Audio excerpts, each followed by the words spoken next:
Hey everybody, this is Darren Van Dam, and you're watching Flick Connection, the show that helps you get more out of movies. And today I'm giving you my flicks of the week, which means you're going to get two picks, two recommendations from every major streaming service, as well as my pick of the week for rental and pick of the week for the theater. Dude, when is the last time you washed this mug? Never?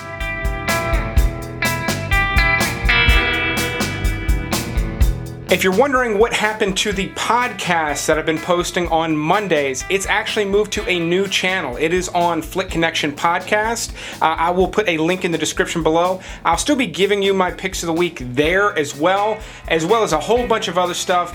We talk about movies like crazy over there. If you haven't listened to the podcast, you can go check it out on YouTube or anywhere else podcasts are heard. But that said, I'm going to start doing the flicks of the week a little more formal like I normally would, rather than just taking a clip from the podcast, so it should be a little bit better quality. I am going to start with Netflix as always, and I'm changing things up even more this week, and only this week, with a couple of wholesome picks from Netflix. We'll get a little grittier as soon as we jump to Amazon Prime, but for Netflix, Pete's Dragon is actually a really good little family film. I don't want to spend a whole lot of time on it, because I know you guys like your darker movies, but it really is solid if you've got young kids to watch it with, whether it be nieces, nephews, or your own kids. Really, really good. Fair warning, mild spoiler.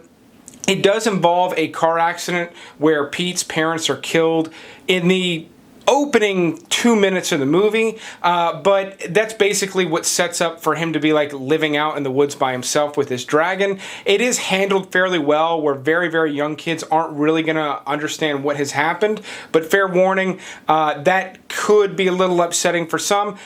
Outside of that, really cool story about a kid. He's lost in the woods. He sort of just is raised by this dragon. The dragon looks amazing. It's just a really great little family adventure story that we really haven't seen in I don't think, a really long time. It feels like something from the 80s almost, except it kind of has this giant CGI dragon in it. That said, if you like that sort of vibe, definitely check that one out.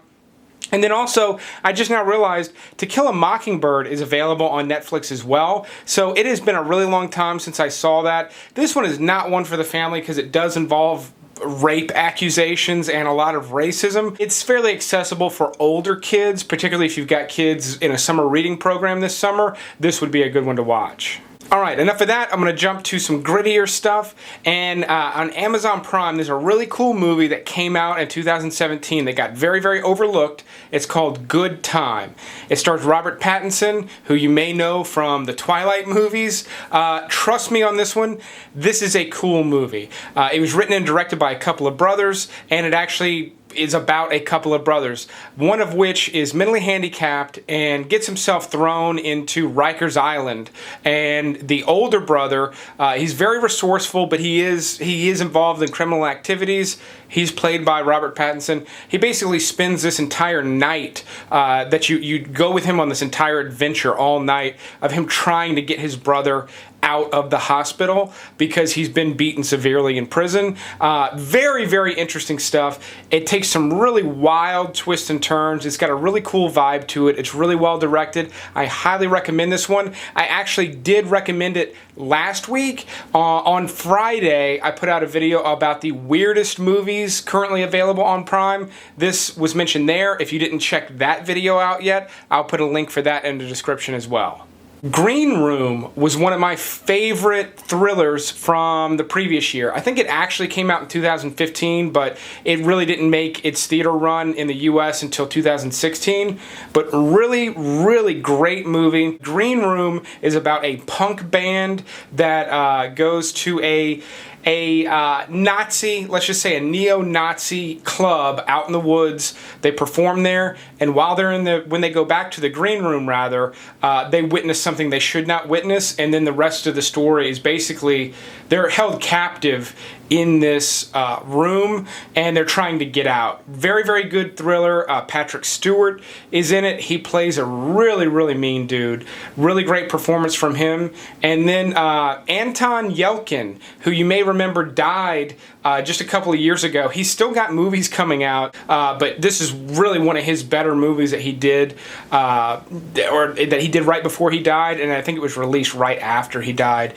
Fantastic performance from him. It's a shame we lost him, but go check this one out if you want to watch something dark. I know a lot of you have probably seen it, but if you had, let me know in the comments below. I do want to hear from you.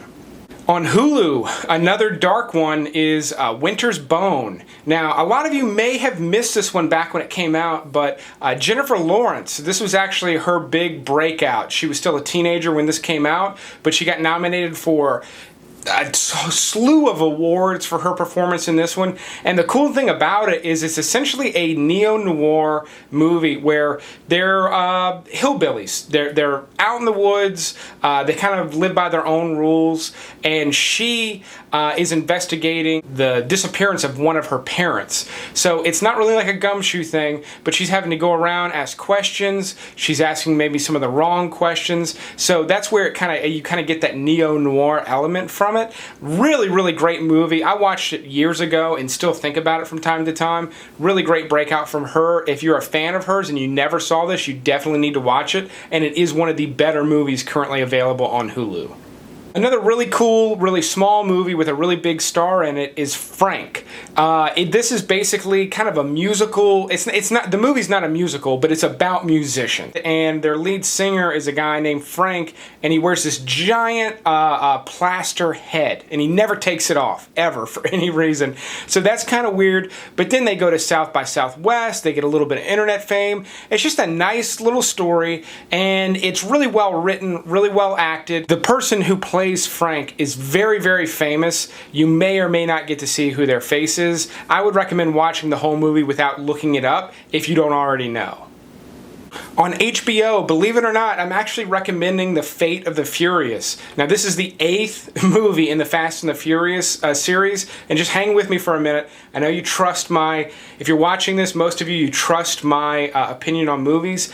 The Fast and the Furious franchise has only gotten better with age, and it's because it's become very, very self-aware. So at this level, with the 7th and 8th installments, they're really over the top, but they're very, very aware that they're over the top, and that makes it really enjoyable. So it's very easy to enjoy these movies without thinking that they're stupid. They are stupid, but the movie knows it's stupid and it plays it perfectly. The people making these movies and churning them out so fast, they know what they're doing. They're doing a fantastic job with them. In no way is this a masterpiece, but it is a really fun way to spend 2 hours, and it's more fun than a lot of the big blockbuster crap that comes out that just sort of leaves you wanting more. This one really does deliver. So if you've sort of passed these up for years because you think you're above it, I get it. Trust me, I'm not judging that, but I would give this one a try and see if you can get into it because it is fun. And then every week I do like to give a real, a throwback recommendation. I've already recommended To Kill a Mockingbird, but I wanted to take this opportunity to recommend The French Connection.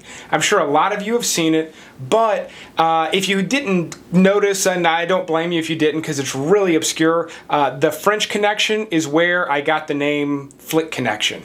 I thought it would be a little more obvious, and it's not. Well aware of that. But this movie, I saw it just on TV with commercials when I was probably 16 and was completely captivated by it. I caught it in the middle and then had to go back. I immediately went out and bought it and watched it a bunch of times. This one, there were other movies that really kind of captivated me and got me really interested in movies, but this one I really remember as a landmark for really hooking me in. I'm going to have to do a whole video on this movie. There's so many incredible things about it, and it feels very real at times because it is very real at times. One little tidbit I'll go ahead and tease out there is the car chase where Gene Hackman is chasing the subway or the L train is very, very real. So real that Gene Hackman's actually driving the car at those speeds. The director's actually in the back seat holding the camera. One of the accidents that occurs with the main car was an actual accident and was not supposed to happen. So what you're seeing on camera a lot of times is very, very real for a reason. That said, I'll move on. If you never saw that movie and you got a itch for something old school, it's hard to do much better than that on HBO right now.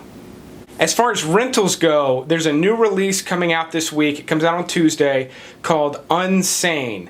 I'm really not a fan of that title. I don't know why. It just sort of rubs me the wrong way. But this is a really cool little movie directed by Steven Soderbergh, who did all of the Ocean's 11 movies. He did Logan Lucky most recently, Traffic. Really, really accomplished director. He did this cool little thriller movie that is completely shot on an iPhone. So that's sort of the gimmick with this one. It works for the subject matter of this movie as well, because it is about a girl who may or may not have been mistakenly or purposely admitted to an insane asylum. So she is in treatment and doesn't know why she's there. She can't get out. It plays out very, very well. It's very well done, very interesting. I talked about it a little bit more at length on last week's podcast. You can go check that out right here on the Flick Connection channel, because it's the last one I did. It's episode 5 before moving it to the Flick Connection podcast channel. In the theater, there's nothing coming out to compete with Jurassic World. They're just not going to do it, so I'm not going to labor talking about Jurassic World too much, other than it's killing overseas already, so it's probably going to be good. Is it gonna just rekindle what it was like to see the original Jurassic Park when you were a kid? Probably not. The last one didn't do that for me, and that's okay. Maybe that's not what it's supposed to do. It's for a new audience, maybe. It's probably going to be, my prediction is it's going to be as good as the last one, which was pretty good. I liked it. It's just not something that I could like watch over and over again, and it just didn't have the magic that the original had. Doesn't mean it was bad in any kind of way. I don't know. I didn't care for it as much as I would have liked to. I think this one's going to be, good enough. If you're excited to see Jurassic World, let me know in the comments below. I may or may not be talking about it on an upcoming podcast, so definitely check that out if you're into podcasts, if you want to hear me ramble for more than 12, 13 minutes. I do a lot of talking on that channel, so go check it out. But that is it for the Flicks of the Week. I will keep making these videos as long as you keep watching them, but thanks for watching this episode, and you will see me next time.